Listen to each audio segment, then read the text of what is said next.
Hola queridos alumnos, vamos a encarar hoy la clase de aparato urinario. Sí, vamos a ver un poco los componentes del aparato urinario y vamos a hablar algunas cositas clínicas también. El sistema urinario está formado por los riñones, que es el órgano secretor, el órgano productor de la orina, y su aparato excretorio, que se inicia ya dentro mismo del riñón con los cálices renales, posteriormente la pelvis renal y luego el uréter, la vejiga y la uretra. Los riñones son dos glándulas ubicadas a ambos lados de la columna vertebral, con su polo superior, polo inferior, cara anterior, cara posterior, borde externo cóncavo, borde interno convexo. Es una glándula de secreción mixta porque secreta al exterior por medio de las vías urinarias la orina y secreta hormonas como la eritropoyetina y la angiotensina. Están ubicados en forma oblicua, es decir, que el polo superior está más cerca de la columna vertebral que el polo inferior. Tienen la forma de un poroto, ¿m? O de una judía, de aproximadamente 12 centímetros de alto por 6 centímetros de ancho y de espesor 3 centímetros. 12 por 6 por 3. ¿Sí? Ubicados en el retroperitoneo, en la zona 2 del retroperitoneo. Ya sabemos que la zona 1 va hasta el psoas y este órgano está ubicado directamente encima del músculo cuadrado lumbar, es decir, por fuera del psoas, lo que lo hace ubicarse en la zona 2 del retroperitoneo, en una celda llamada celda renal. Dijimos que tiene un borde externo que es convexo y un borde interno o medial que es cóncavo, en donde le llegan los vasos y de donde sale la pelvis renal. Tiene un polo superior donde está en íntima relación con las glándulas o cápsulas suprarrenales y un polo inferior, una cara anterior, cuyas relaciones vamos a ver enseguida, y una cara posterior. Aquí vemos la celda renal, ubicado directamente debajo del diafragma. Aquí vemos una celda fibrosa que se desprende del diafragma, forma una hoja suprarreno-renal que por delante y por detrás cubre el riñón. Esta hoja son las hojas anterior y posterior, ¿sí?, de la fascia renal. Esta es la fascia renal. Debajo de esa hoja, entre las hojas de la fascia renal y el riñón, tenemos lo que un tejido celular subcutáneo un poco especial llamado fascia de Gerota, fascia adiposa de Gerota. En la parte posterior de la fascia renal, está la fascia renal y acá en la parte posterior le une a la pared posterior la fascia de Zuckerkant. Estas dos hojas de la fascia renal no se cierran en la parte inferior y esto puede llegar abierto hasta la fosa ilíaca derecha. Esto facilita que cuando el paciente adelgaza muy bruscamente pierda la grasa perirrenal, es decir, la fascia de Gerota, y el riñón se desplace hacia abajo, trayendo problemas de vías urinarias posteriormente, ¿sí?, y causando molestias como dolor e infecciones urinarias. En la cara anterior del riñón, un poco sin y otro poco con interposición de peritoneo, está en relación con la cara posterior del hígado y la cara inferior del hígado. Aquí tenemos en la parte más inferior donde se relaciona con el ángulo hepático del colon. Este es el ángulo hepático del colon. Aquí se inicia el colon transverso. Y toda la fascia que adhiere el colon ascendente y el ángulo hepático a la pared posterior, que ya le conocemos como la fascia de Toll. Bien. Aquí vemos al riñón en su ubicación. Este es el peritoneo parietal posterior. Aquí tiene por delante el riñón derecho al colon ascendente, también un poco más por dentro al duodeno. Aquí se inicia también el mesocolon transverso que va a cruzar la cara anterior del riñón izquierdo, y el riñón izquierdo estará en contacto con el ángulo o con el colon descendente y un poco el ángulo esplénico del colon en el lado izquierdo. Y aquí entre ellos, entre el ángulo esplénico y el colon ascendente y la cara anterior del riñón tenemos la fascia de Tolt, así como tenemos también del lado derecho, como habíamos dicho. Por debajo de esa fascia de Tolt, entonces está la fibrosa renal, la cápsula fibrosa del riñón, que fíjense en la hoja posterior pasa al otro lado. Aquí vemos la fascia de Gerota.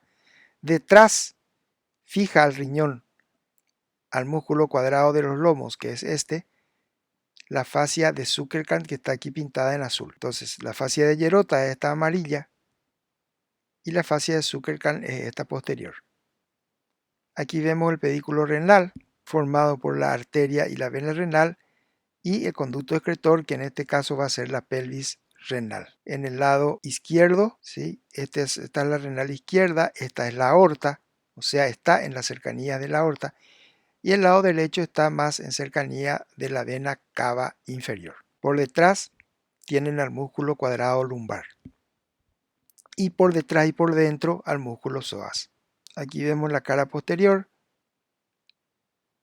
en relación por arriba con la duodécima costilla y el diafragma, por ahí va debajo con el músculo cuadrado de los lomos, y ahí le cruzan en la cara posterior tres nervios, el subcostal y las dos ramas colaterales del plexo lumbar, que son los nervios ilio-hipogástrico e ilio-inguinal. Aquí se ve, sacando el riñón, se ve en la cara posterior el diafragma, aquí se ve el cuadrado lumbar, por dentro el psoas, y los nervios subcostal y los nervios ilio-hipogástrico e ilio-inguinal o abdominogenitales. Son los que están en contacto con la cara posterior de ambos riñones.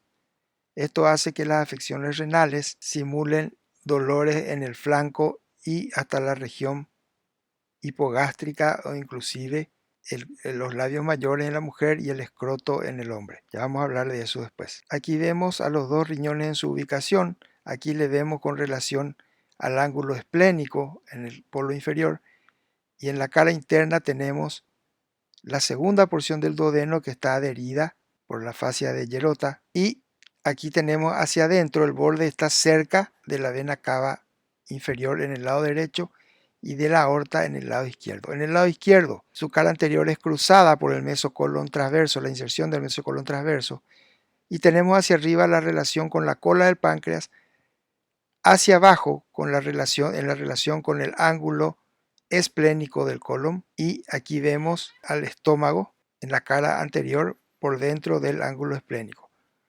Arriba tenemos por fuera, ¿sí?, en la cara anterior, casi en el borde externo, al vaso. Aquí vemos la relación de la cara anterior del lado derecho y del lado izquierdo. El hígado, el colon, asas delgadas y duodeno.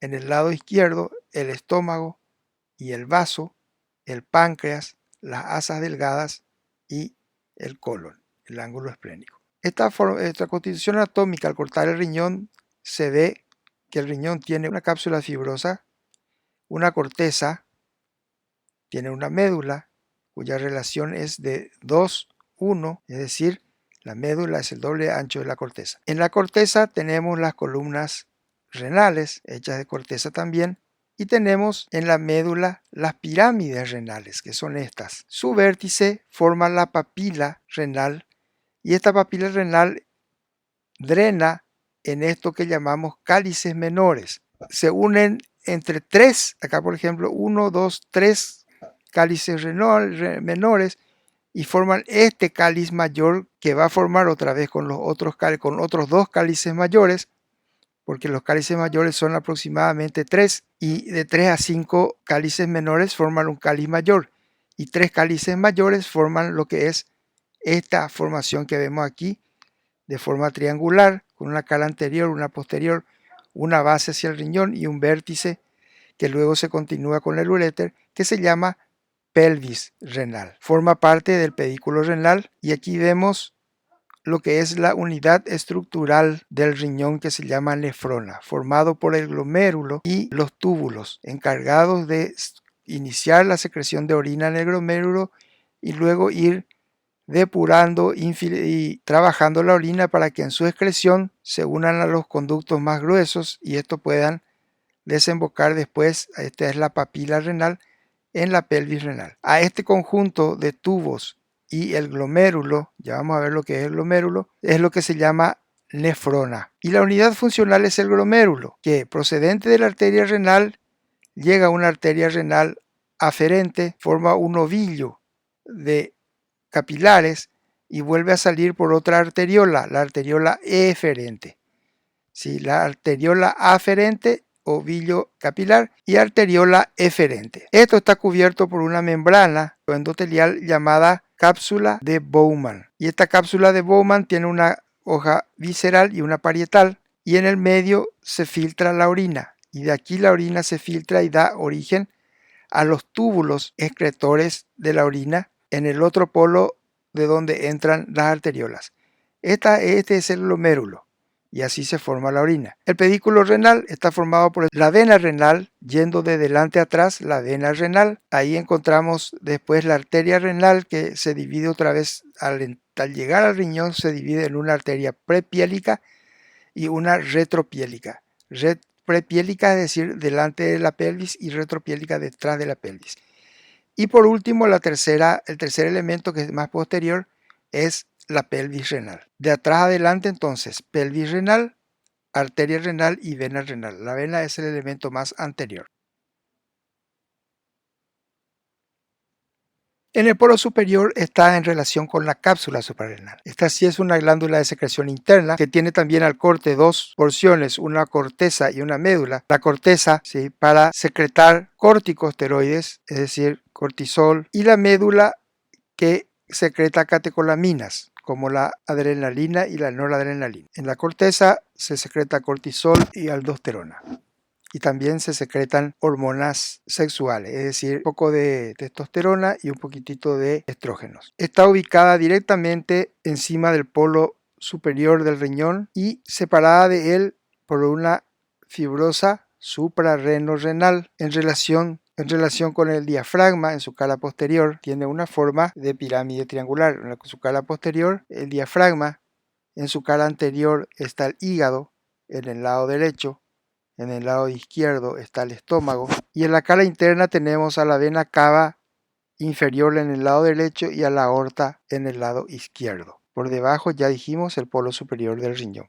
Está vascularizado por tres arterias llamadas capsulares o suprarrenales, que provienen, las superiores provienen de la diafragmática inferior, rama de la aorta, las medias directamente de la aorta, y las inferiores directamente de la renal, de cada lado. Tres pedículos vasculares para esta glándula. Hay que acordarse que las glándulas tienen que estar muy bien vascularizadas. Aquí vemos las superiores, rama de la diafragmática superior, la media, rama de la aorta, y la inferior, rama de la renal de cada lado. Generalmente posee una vena, una sola vena, que desemboca en la vena cava superior en el lado derecho, y vean bien esto, en el lado izquierdo desembocan en la renal izquierda. Eso es por la posición a la derecha de la columna que tiene la vena cava inferior. Bien, aquí veremos las arterias renales con sus arterias polares superiores que dan las suprarrenales. El uréter, luego de la pelvis terrenal,